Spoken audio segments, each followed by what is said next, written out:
Deep in a secret underground lab, a mad scientist throws his fist in the air, declaring that the time has finally come. His ultimate experiment is a success, and his creation has finally reached its perfect form. For the sake of humanity and the entire world, he unleashes his masterpiece, Monster Mira, cut to Kawasuki Town, where things are already blowing up. This menacing, heavily armored alien bug-looking monster is terrorizing the streets, laughing maniacally and telling the humans to scream because their fear is the perfect bait for him. Right on cue, a figure drops from the sky with a booming, "That's enough," and sticks a flawless superhero landing. The civilians immediately start cheering because they're saved. It's everyone's hero, Welbin. The monster glares at him, declaring that after conceding defeat time and time again, today is the day it finally wins and takes the hero's championship belt. Welbin looks a bit caught off guard when the monster's armor suddenly starts cracking, boasting that thanks to the doctor's modifications, it's now operating at 120% capacity. Welbin is shocked, wondering if the beast seriously wasn't using its full strength before.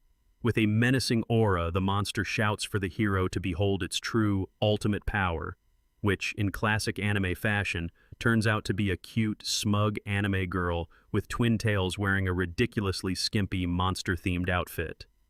Tada! Say hello to Monster Mira, second form. I mean, hey, less armor definitely equals more power in manga logic, right?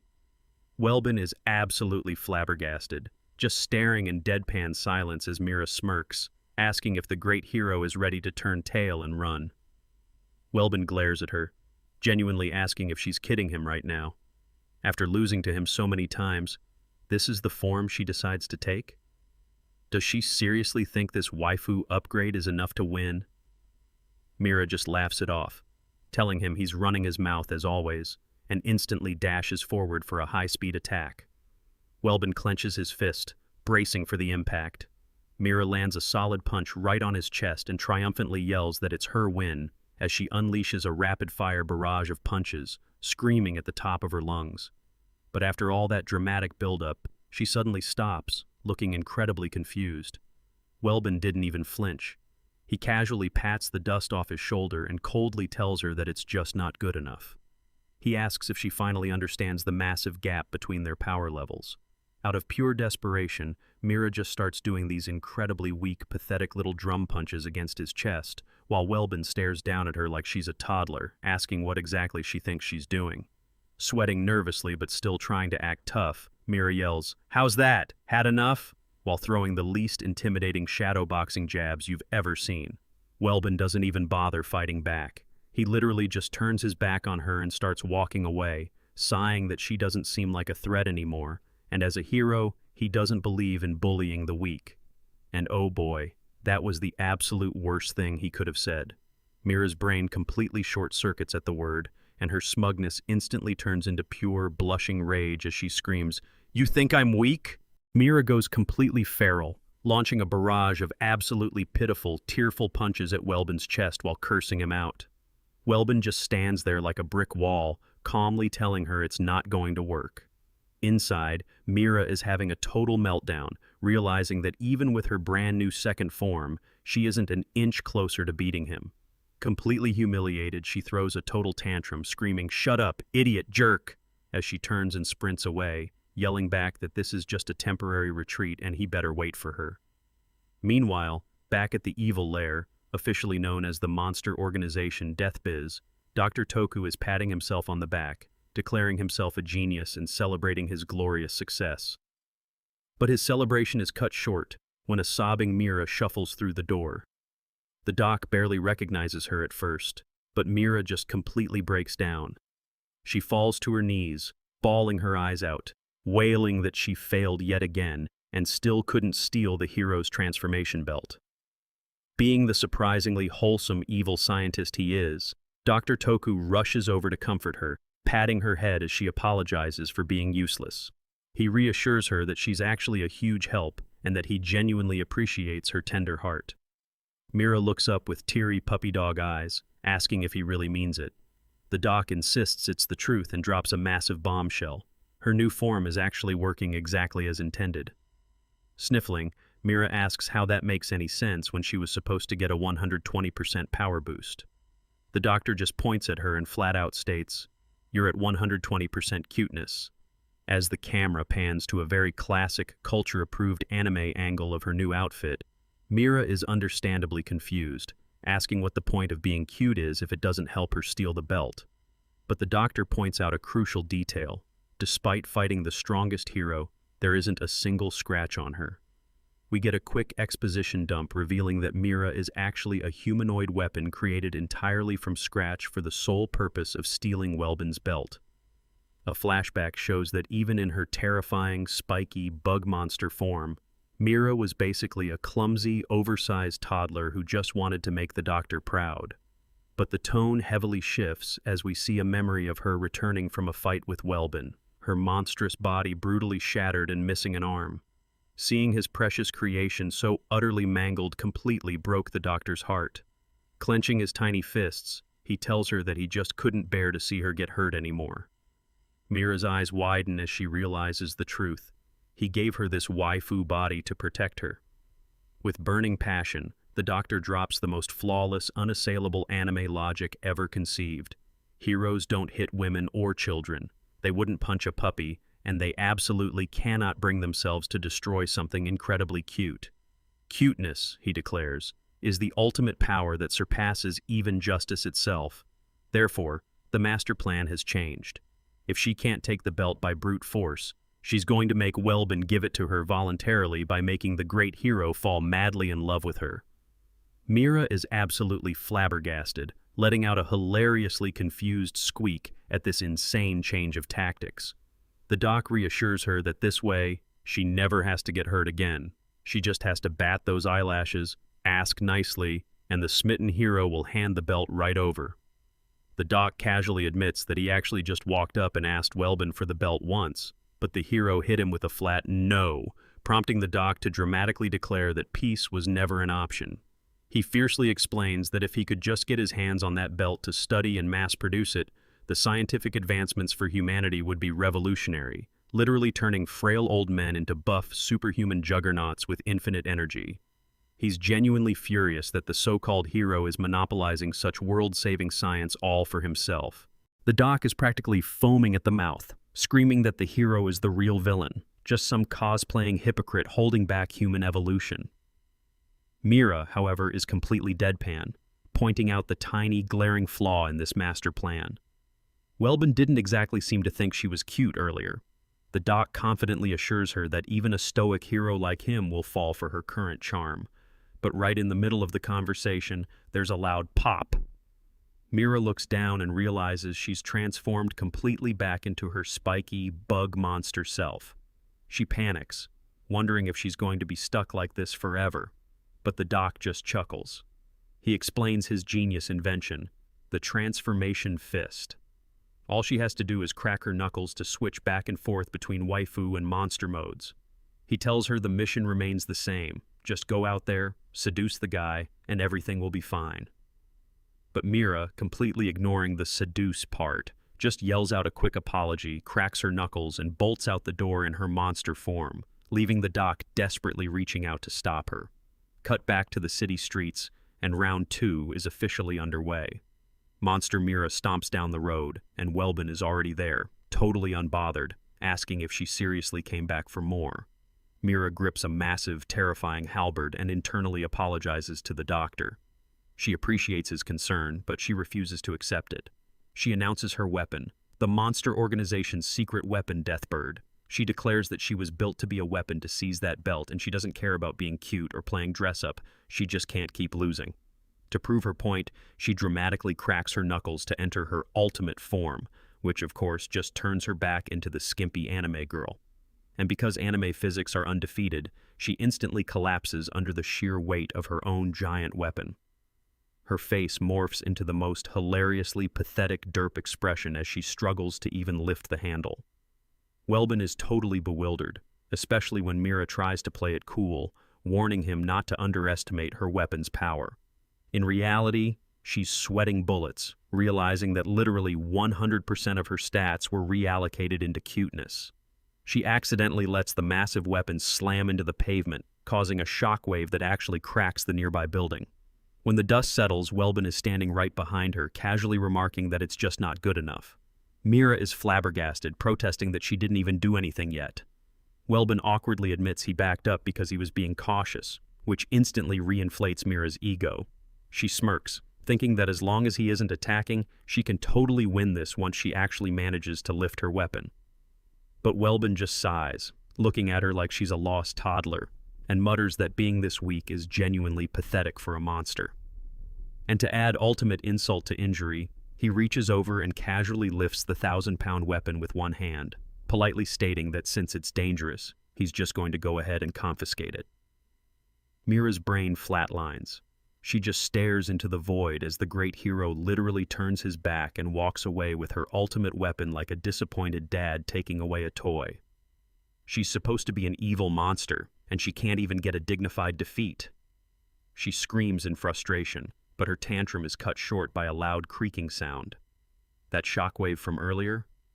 Yeah, it totally compromised the building next to them, and a massive chunk of concrete is now plummeting straight toward her head. Mira freezes, realizing that with her frail new waifu body, she is absolutely going to be crushed. She squeezes her eyes shut, bracing for the end. But the impact never comes. Instead of being pancaked, she hears a loud crash and feels herself being scooped up. She slowly opens her eyes to find none other than Welbin, who has dashed in at the speed of light to shield her, holding his supposed mortal enemy in a picture-perfect romantic Princess Carrie. The doctor's crazy plan might just be working after all.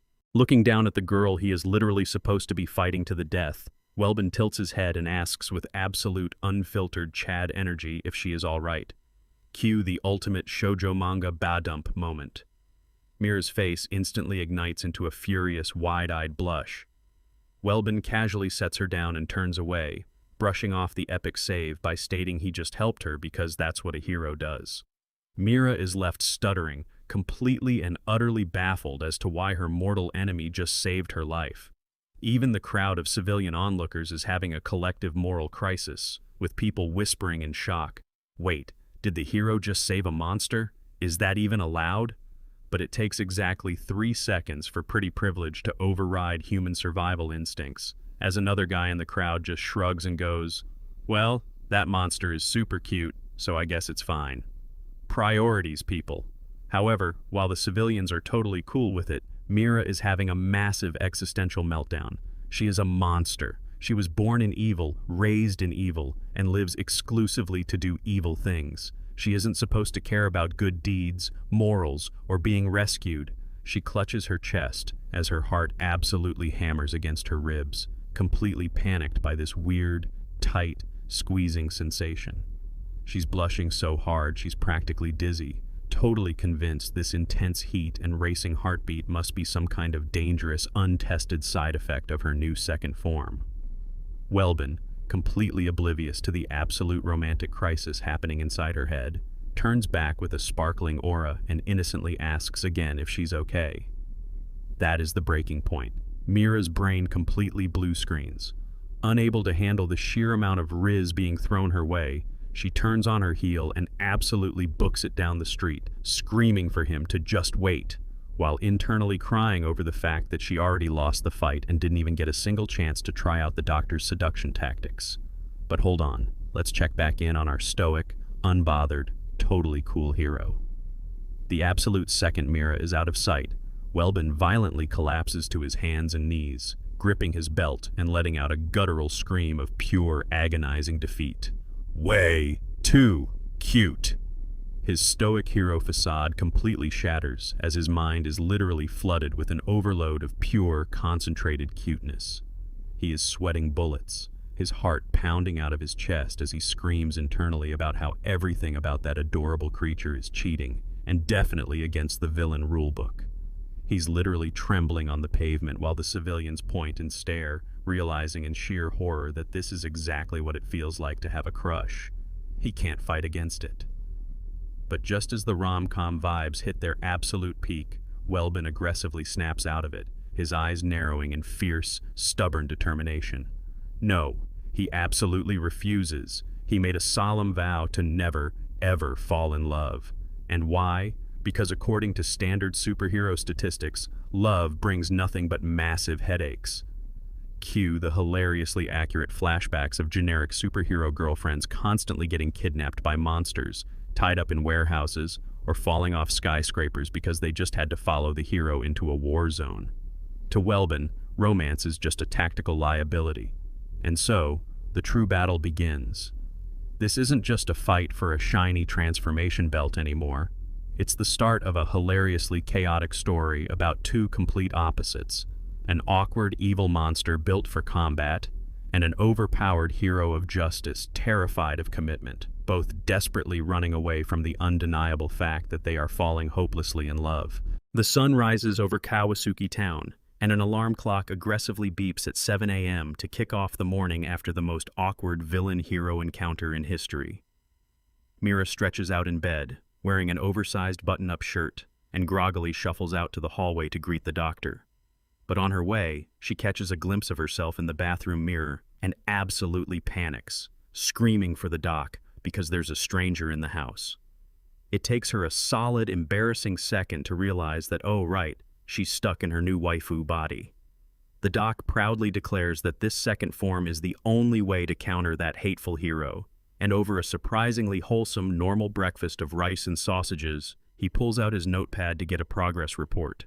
He reminds her of the master plan: use the transformation fist knuckle crack to shift her stats, trading all her maxed out power and speed for absolute undeniable cuteness in order to steal the belt. He asks how she's adjusting to the new hardware, bragging that since he's a certified evil genius, he can fix any bugs in her system. Mira gets super flustered, clutching her chest and shyly admitting that when she fought the hero, her whole body got insanely hot and her chest felt super tight. Now, any normal person on the planet would recognize this as a massive, world-ending crush. But the doctor? His brain throws a literal 404 error. He has absolutely zero concept of romance.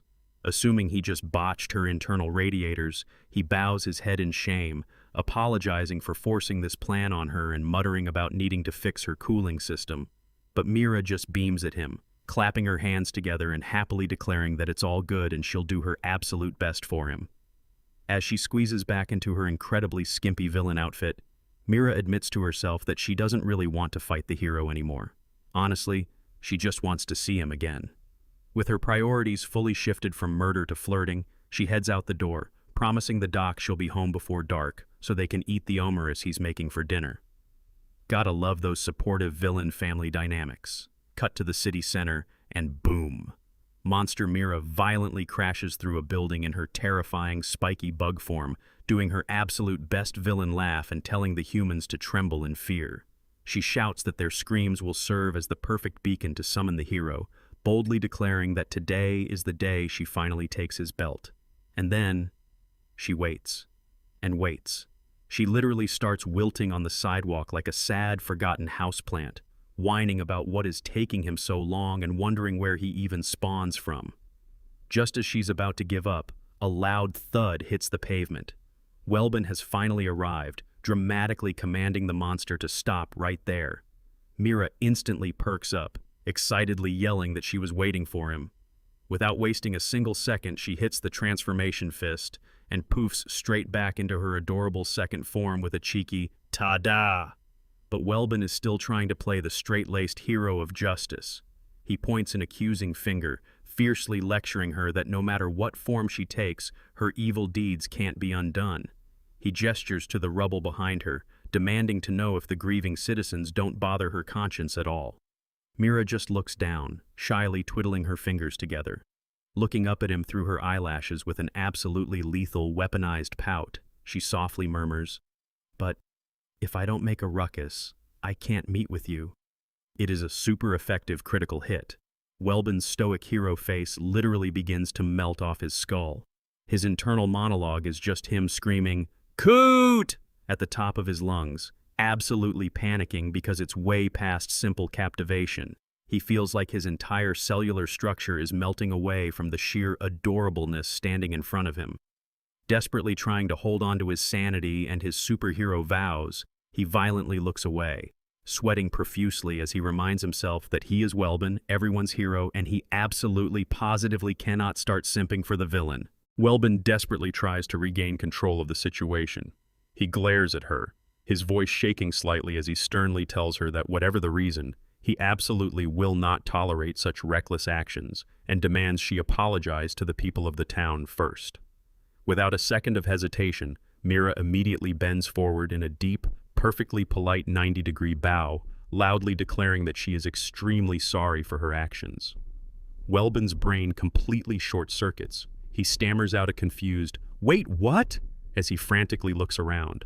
What kind of monster just instantly apologizes like a well-behaved student?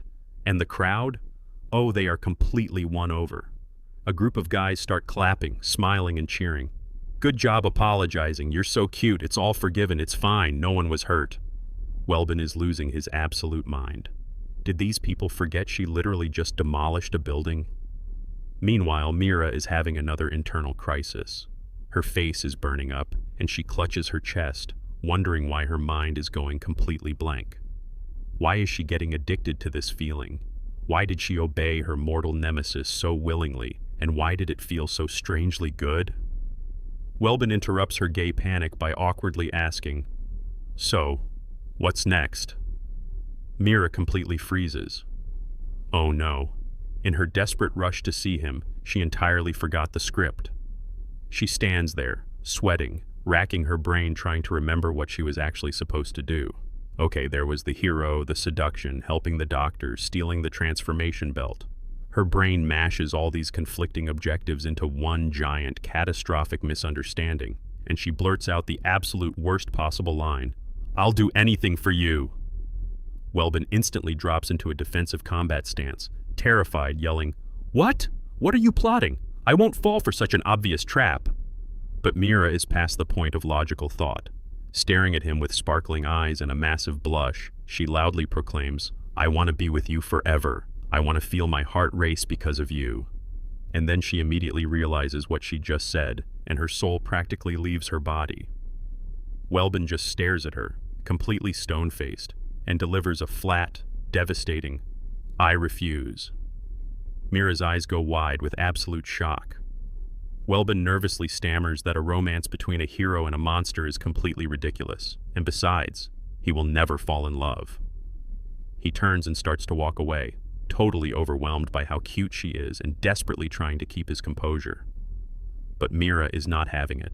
She lunges forward, fiercely grabbing his cape. With a furious blush and an aggressive pout, she demands, "No way! Be with me!" Welbin practically screams, "Cute!" internally, completely overwhelmed by her aggressive affection. Unable to handle the sheer force of her charm, he literally trips over his own feet, falling flat on his back.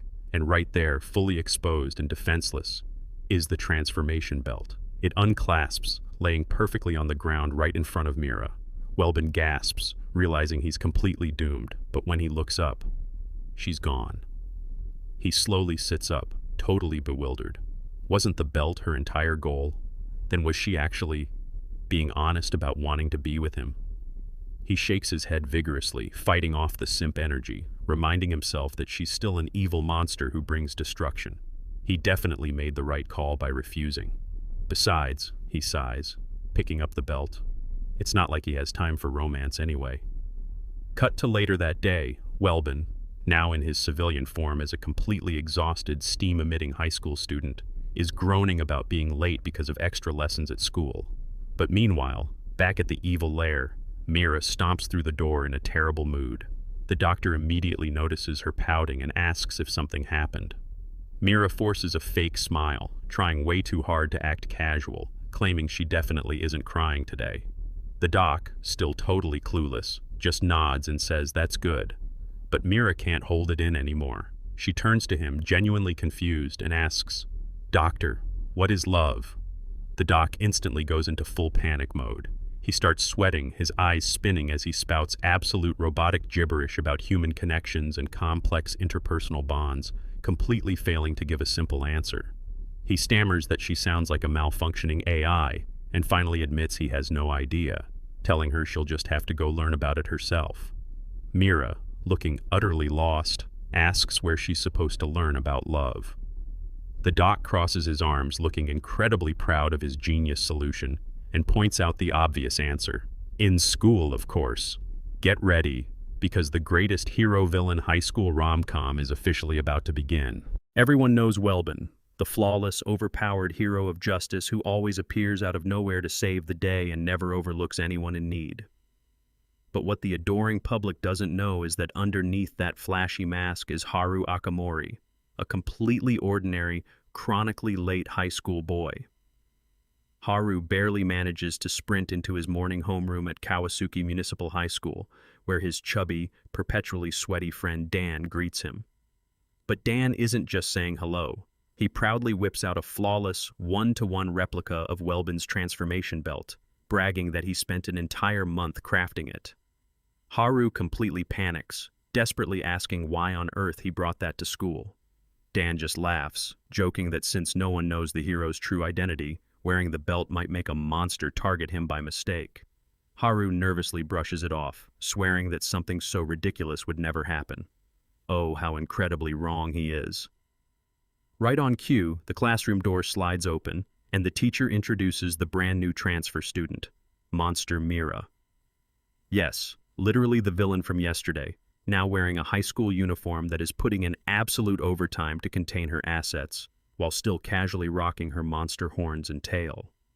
The entire class is utterly baffled as to why a literal weapon of mass destruction is enrolling in algebra, but the teacher just sighs, admitting the principal basically treated her like an impulse purchase because she was simply too cute to reject. Haru is sweating bullets, having a full-blown internal crisis. So, how exactly did we get here? A quick flashback to the evil lair reveals the doctor's flawless logic. To understand the complex human emotion of love, Mira just needs to immerse herself in a high school environment.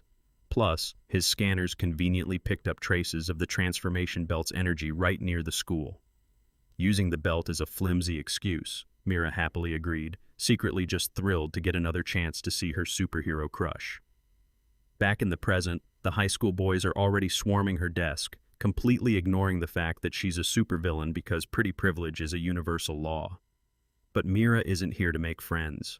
She's scanning the room, trying to figure out which of these random teenagers is her beloved hero.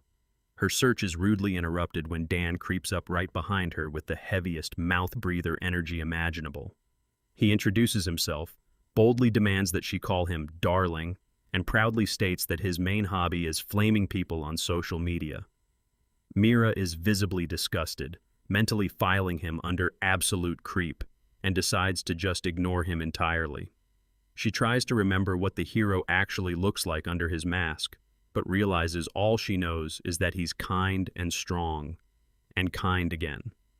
Realizing she has zero actual clues, she goes for the most direct, unhinged approach possible, turning back into her giant bug monster form to force him out of hiding. Without a word to the creeping Dan, she cracks her knuckles, jumps straight out the second-story window, and hits the ground with a massive, building-shaking rumble. The school intercom calmly announces a monster attack, telling everyone to evacuate. The students aren't even slightly panicked, casually walking down the halls and assuming the hero will just handle it. Dan waddles through the corridor looking for Haru, noting that his friend always conveniently disappears during these monster attacks. And right on cue, Haru, fully transformed back into Welbin, bursts into the hallway with a dramatic, "Stop right there, monster." He strikes a heroic pose, ready for an epic, high-stakes showdown, only to freeze in utter deadpan disbelief. He looks down the hall to see Mira, having already transformed back into her cute schoolgirl form, literally stuck to the ceiling. She's dangling helplessly by her horns like a trapped bug, but she doesn't seem to care. The second she spots him, she cheerfully yells, "Hero!" while happily flailing her legs in the air, leaving the great Welbin to just stare at her in complete exhaustion and ask what on earth she is doing. Welbin quickly realizes that Mira isn't actually trying to terrorize the school. She just has the spatial awareness of a blind pigeon.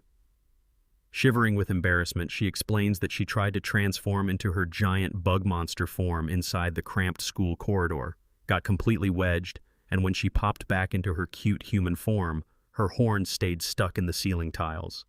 Welbin sighs, deciding the most heroic thing to do is just pull her down. But the second his hands touch her waist, Mira shrieks and starts flailing her legs wildly because she is ticklish, landing a direct, accidental kick to Welbin's face. He snaps at her to stop struggling, prompting Mira to blush furiously and demand that instead of carrying her like a sack of potatoes, he needs to let her drop onto his shoulders for a piggyback ride. She tells him to get in position, giving the hero an accidental, extremely close-up view of some serious fan service. Welbin's brain short-circuits as he yells, "Have you no shame?" But realizing he can't just leave a supervillain hanging from the ceiling like a weird chandelier, he reluctantly turns around and lets her mount his back. As they walk down the quiet hallway, Mira smiles warmly, noting that whenever she's in trouble, he's always there to rescue her. She clutches her chest, falling deep into her own thoughts, realizing that she knew absolutely nothing about this guy before taking on her cute human form. Now she is plagued by all these confusing, warm emotions. Why does he keep helping her? What is his true identity? And is this painful chest ache ever going to go away? She leans her head down, whispering directly into his ear, "Help me, hero," which completely obliterates Welbin's mental defenses. He turns bright red, his internal monologue screaming in absolute panic because of how incredibly soft she feels against his back. Desperately trying to command his brain to stop thinking, he forces himself to focus on walking, reminding himself that he is everyone's hero. Feeling unsatisfied by his total lack of a reaction, Mira pouts, demanding he just put her down. But Welbin doesn't, because his brain literally overloaded from sensory data and he is passed out cold on his feet.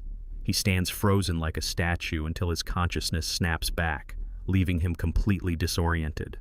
Realizing the embarrassing position they are in, Welbin panics, mutters a quick goodbye, and straight up yeets himself backward through a glass window, falling headfirst to the courtyard below while screaming, "Farewell!"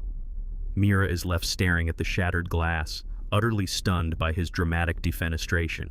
Desperate to catch up, she sprints toward the stairs but immediately trips, tumbling down the steps and landing hard on her butt with a painful whine. As she rubs her head, a shadow looms over her, and a hand politely reaches out to help her up. She looks up, only to see Dan, the creepy social media flamer, offering his hand with a sparkling dramatic aura and asking, "Are you all right?" The words instantly trigger a massive flashback to the exact moment Welbin rescued her from the falling building, and asked her the same thing.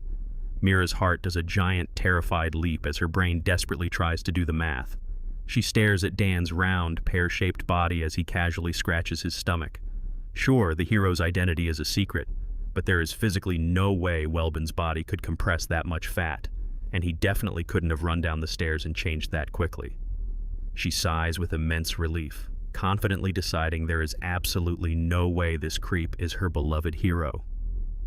Dan tries to wiggle his way back into her good graces, asking if she remembers his nickname, but Mira just ignores him and walks away. But just as she turns the corner, a loud clatter echoes through the hallway.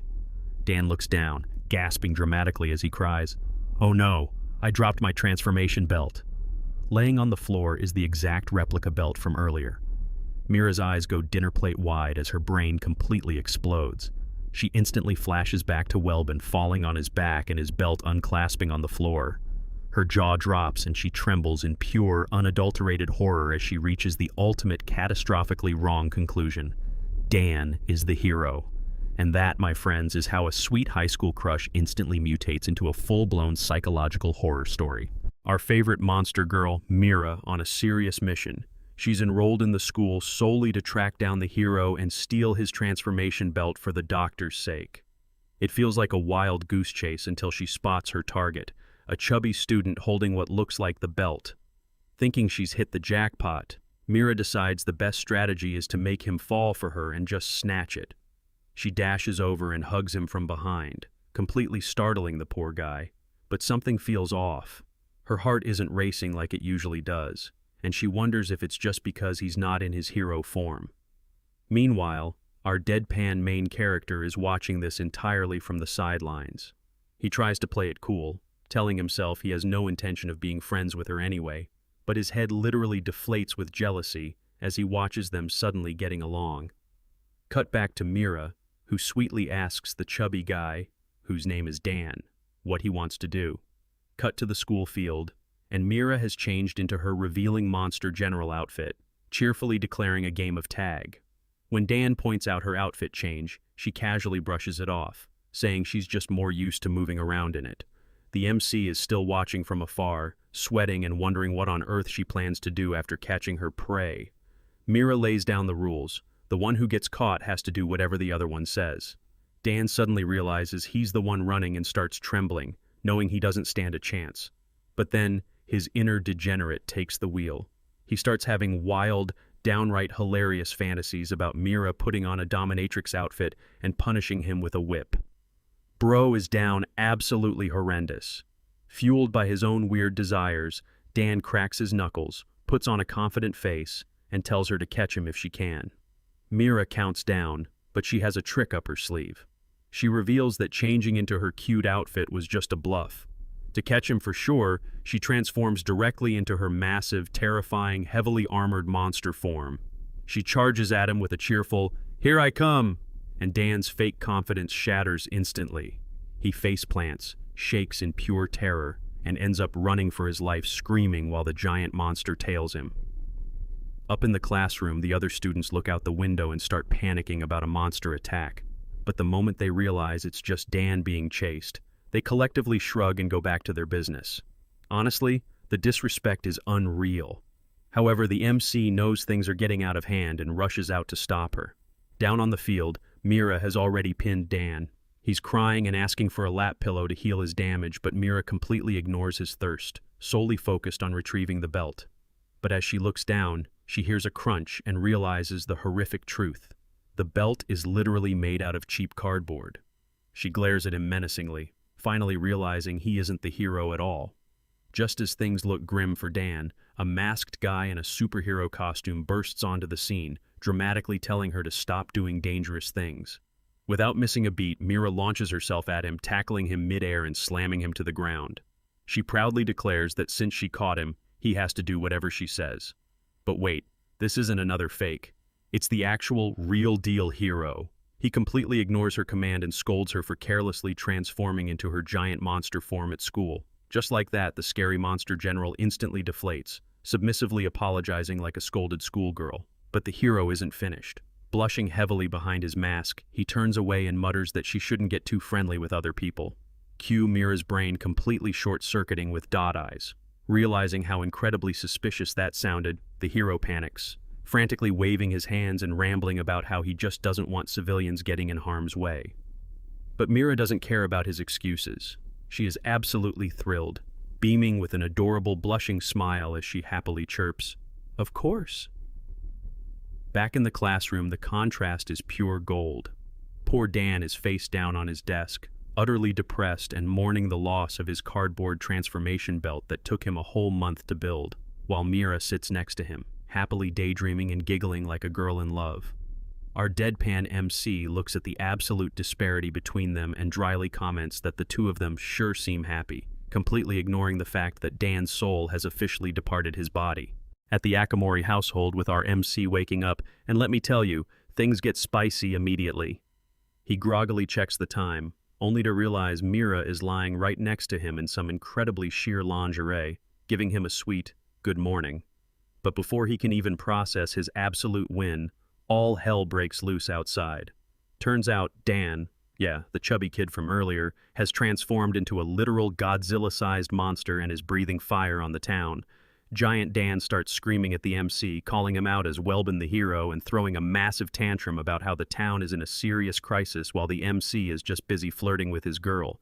He threatens to burn down the whole planet and forces our boy to make the ultimate choice: save the town's peace or choose the busty monster girl in his bed. Sweating bullets, the MC looks back and forth between a burning city and his scantily clad waifu, realizing he actually has to choose. But suddenly, bam! We cut to reality, and our MC has completely fallen out of bed, screaming, "The town!" with the most traumatized, hilariously ugly face imaginable. Yep, it was all just a wild, hormonally driven nightmare. Traumatized by his own subconscious, he decides right then and there that hesitation in a crisis is not an option, and marches downstairs declaring that a true hero absolutely does not need a lover. Down in the dining room, his dad greets him with an intense, dead serious glare, asking how his hero work is going. He drops some heavy lore, explaining that a monster was sealed in this area during the Edo period, and since the details are lost to history, it's the Akamori family's sacred duty to protect everyone if it ever returns. His dad solemnly says it must be tough on him, having carried the belt for 3 years and fought the new monster for a year, wishing he could shoulder the burden himself. The MC sits there completely stoic, thinking to himself that the real reason he actively avoids romance is right in front of him. In a split second, his dad's serious facade completely shatters, and he instantly turns into a massive simp, throwing himself on the floor and squealing, "Mommy!" at his wife. Mom coldly tells him to mind his manners while he writhes on the floor like a total weirdo. Our MC watches this display of absolute zero dignity and concludes that love absolutely ruins people. Trying to prove a point, he asks his dad what he would do if a monster attacked.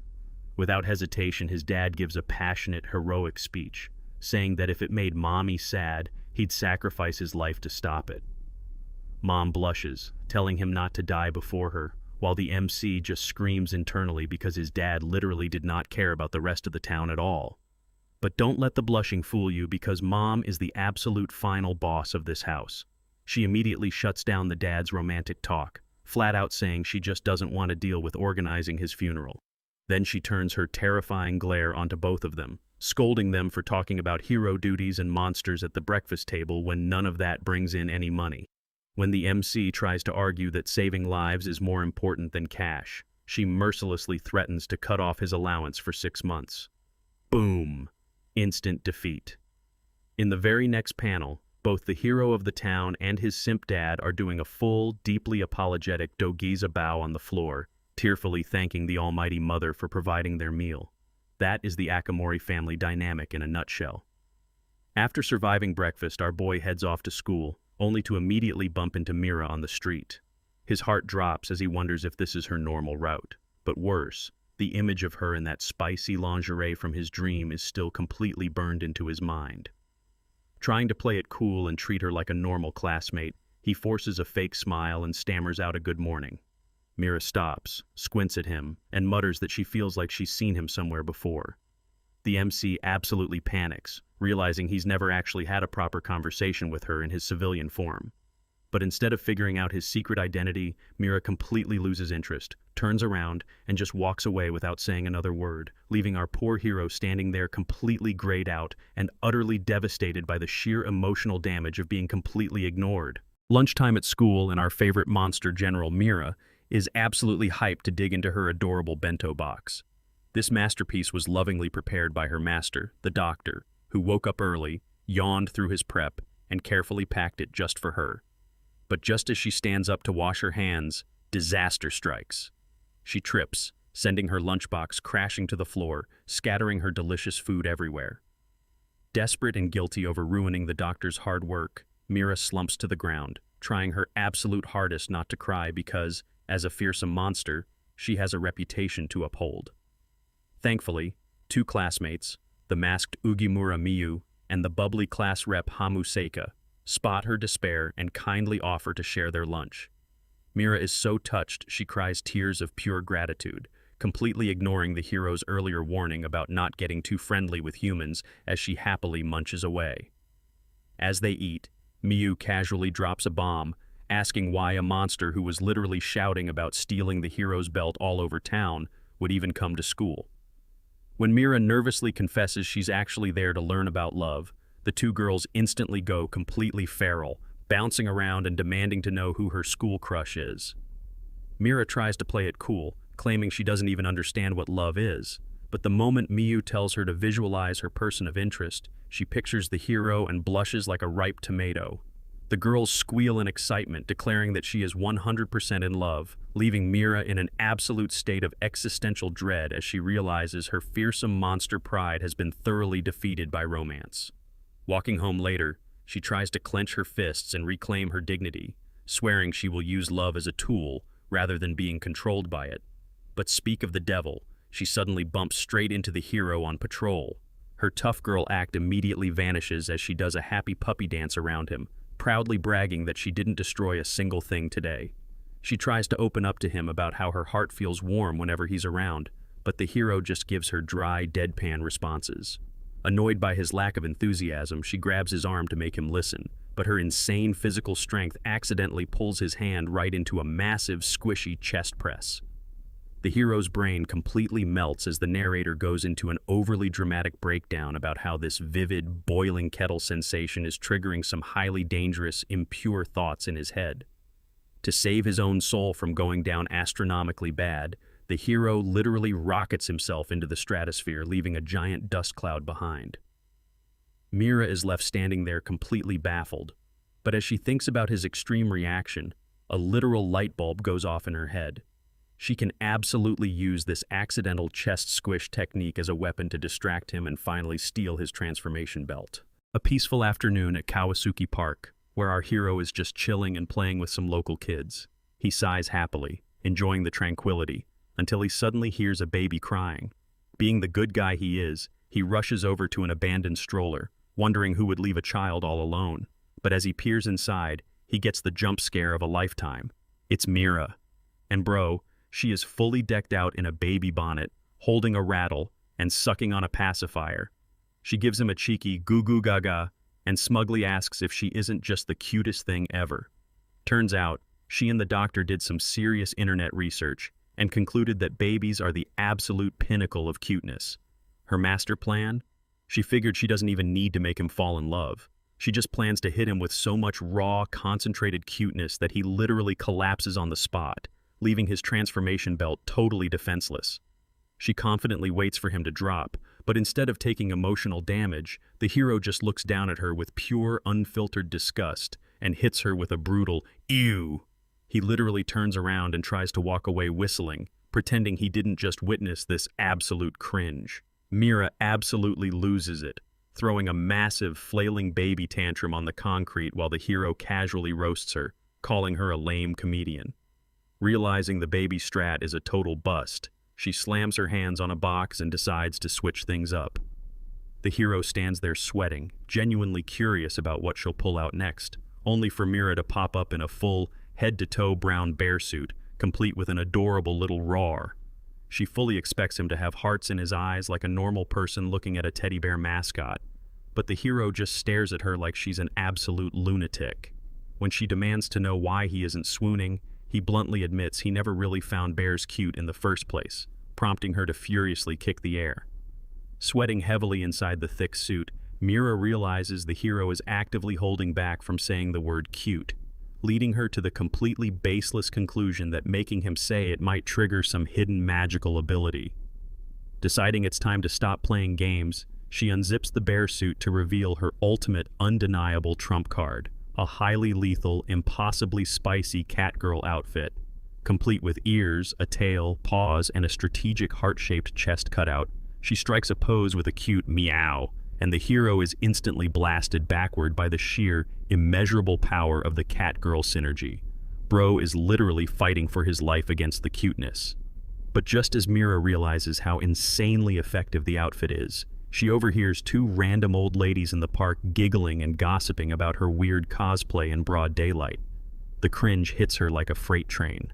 Her fearsome monster pride shatters instantly, and she completely shuts down, crouching in the dirt and sobbing over how she's degrading herself just to get a reaction out of a human.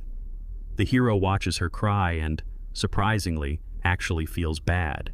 Trying to be a decent guy, he walks up behind her, gently places his hands on her shoulders, and softly tells her that even without all the crazy costumes, she's cute enough as is. It's a genuinely sweet romantic moment, until Mira instantly whips around with a furious demon-level glare and screams, "I know that already!" Her ego is so incredibly massive that she gets violently angry at the compliment, yelling that she didn't do all this embarrassing stuff just to hear him state the obvious.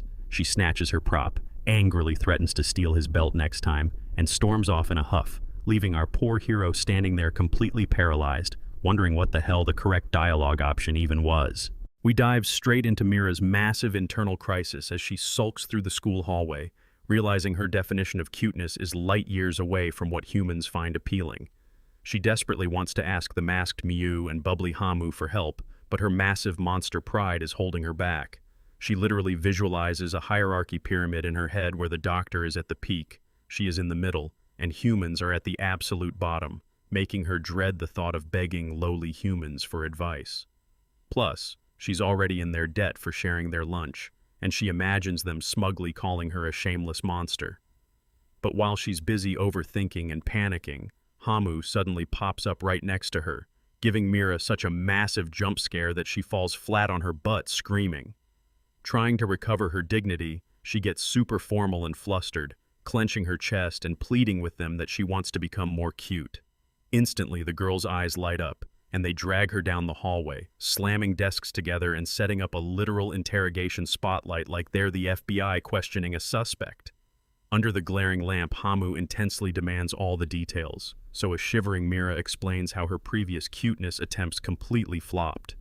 Instead of judging her, the girls burst into cheerful clapping, and Hamu warmly tells her that the mere fact she's trying to be cute is already adorable. But when Hamu asks what kind of cute style she's aiming for, Mira's brain immediately visualizes a hyper-muscular, vein-popping gigachad monster, shouting that she wants to be big and strong. Hamu instantly deadpans, telling her that is not cute at all, and decides they need to show her some real-world examples. Miu steps up as the personal hairstylist, giving Mira 3 incredibly cute makeovers, though she can't help but ask if Mira's gravity-defying side hair is made of some kind of shape memory alloy. Next, Miu suggests the classic high school trick of rolling up her skirt. Mira takes this way too literally and rolls her skirt all the way up to her neck, wearing it like a cursed tube-top poncho while exposing her white undershorts to the entire room. The girls panic scream, telling her nobody dresses like a freaky poncho at school, leaving Mira completely dumbfounded. She grabs her head and screams that she doesn't get it at all, complaining that cuteness is like a cursed spot the difference puzzle with a massive branching skill tree, whereas training for strength is just a simple straight ladder. Sensing her despair, Hamu asks if she wants to go shopping for real clothes after school. When a touched Mira asks why they are going so far to help a literal monster, Hamu flashes a beautiful smile and says she just wants to be friends. She explains that it's all about getting to know each other, just like how humans unconsciously avoid stepping on a flower they recognize in the grass. She wants to help Mira learn about the human world. Playing the ultimate tsundere, Mira huffs that she'll go along with their cheap provocation, though we get a wholesome flashback of her giant monster form looking sad and lonely at the base because the doctor was too busy to play. The 3 girls finally head out to the shopping district, but the moment they arrive at the clothing store, they are greeted by absolute devastation.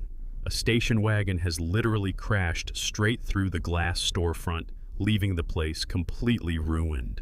Mira is instantly outraged, huffing and puffing about what kind of unforgivable villain would do such a terrible thing, while Miu and Hamu just stare at her with the most deadpan, silent, judgment-filled faces imaginable, because let's be honest, there is only one giant monster in this town who goes around throwing cars into buildings. Mira completely zoning out in class, scribbling aimlessly as she processes the sheer horror that she might actually be the one falling in love. But she figures that since she's starting to grasp the concept of love, mastering cuteness to steal the hero's belt for the doctor is only a matter of time. The only missing puzzle piece is figuring out the hero's true civilian identity. Deep in thought, she accidentally knocks her eraser off her desk. Enter Dan, who is still down, absolutely horrendous. He casually picks it up for her, but then immediately starts dropping his own eraser over and over, smoothly declaring that at this rate, she's going to make him fall for her. Bro desperately needs to be stopped, but his cringe pickup line actually triggers a massive light bulb moment for Mira. She realizes she can easily uncover the hero's identity by just setting up a scenario where she looks like she's in trouble. By causing a minor incident that doesn't require a full superhero transformation, she can abuse the hero's natural, undeniable instinct to help people in need, drawing his real civilian self right into her sweet little trap. Operation Like a Hero to a Flame is officially a go. However, Phase 1 is a complete disaster. She tries dropping her eraser in the hallway, but everyone at this school is just way too nice. Dan, her friends Miu and Hamu, and even a random teacher instantly pick it up for her. Mira is left blushing and completely defeated, possessing absolutely zero defense against basic human kindness. Realizing she needs a more isolated spot, she relocates to the rarely used north building to overwhelm her target with sheer numbers. She crouches down and starts dropping a massive trail of pens and pencils until her case is completely empty. Right on cue, our MC happens to walk by. Being the dutiful protagonist he is, he spots a pencil and immediately goes to pick it up, only to realize there's a massive trail of them leading down the hall. He follows it, scooping them up like Pac-Man, until he suddenly finds a school uniform bow tie lying on the floor. His hero instincts instantly kick into overdrive. He visualizes some horrific kidnapping scenario, assuming this bizarre trail of lost items is actually a desperate distress signal. Sweating and panicking, he approaches the final classroom door. He debates transforming but decides it'd be too suspicious to bust out the superhero suit when there's no active commotion, so he just slams the door open in his civilian form, heroically shouting to see what's going on inside. But instead of a crime scene, he is met with the absolute craziest sight imaginable. Mira is just casually standing in the middle of the room, completely stripped down to her floral bra and panties. The MC literally falls backward onto the floor in pure shock, screaming at her to explain why she isn't dressed. Mira just smiles smugly, proudly declaring that she was waiting for him and comparing her trap to Hansel and Gretel's breadcrumbs. The MC internally facepalms, completely humiliated that he fell for such a half-baked, ridiculous plan. But Mira doesn't see the issue at all. She cheerfully explains that she simply ran out of stationery halfway through the hallway and had to resort to dropping her actual clothes to finish the trail. I mean, she argues that an eraser and a school skirt both count as lost items. But girl, what on earth is that monster logic? Now our poor MC is fighting the absolute hardest battle of his entire life. He desperately covers his face with his hands, trying to block out the view, telling himself that as a true hero, he must have the strength to resist temptation, or else he'll never be able to protect the innocent. He screams internally that if he looks, he loses. But let's be real, his teenager hormones are going absolutely crazy, and his eyes are frantically darting back and forth between his fingers as his logic and primal instincts violently clash. Seeing his incredibly flustered, panicked expression, Mira crawls right up to him with a predatory, victorious grin. She knows she hit the absolute bullseye. Leaning in close and flashing her cute little fangs, she looks him dead in the eyes and drops the bomb. "It's you, isn't it, hero?" Leaving our boy completely cornered, sweating bullets, and absolutely busted.